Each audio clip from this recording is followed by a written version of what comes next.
جی السلام علیکم. وعلیکم السلام. السلام علیکم ورحمۃ اللہ. حافظ صاحب کی بہن ہے. جی حضور میرا نام منصورہ منور ہے. میرے ابو جان کا نام منور احمد ہے اور میرا سوال ہے شق القمر کسے کہتے ہیں؟ شق قمر یہ حضرت صلی اللہ علیہ وسلم کی ایک پیشگوئی تھی.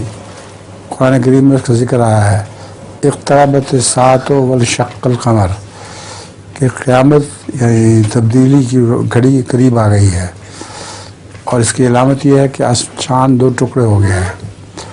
تو صحابہ نے بھی دیکھا اور مشرکین نے بھی دیکھا اور ہندوستان میں بھی دیکھا گیا کہ چاند یوں لگتا تھا جیسے واقعتاً دو ٹکڑے ہو گیا اور پھر مل گیا آپس میں. یہ فینومینون کیا تھا اس پہ مختلف آراء ہیں. بنیادی بات یہ لگتی ہے کہ چاند کے اوپر کوئی میٹیور گرا بہت بڑا جس کی وجہ سے دھواں اٹھا اس کا اور دھوئیں سے لگتا تھا کہ چاند آدھا ادھر ہو گیا آدھا ادھر ہو گیا ورنہ واقعتاً دو ٹکڑے نہیں ہوا. دیکھنے میں دو ٹکڑے ہوا تھا. اس کو معجزہ شق القمر کہتے ہیں. جزاک اللہ. چلیے جناب.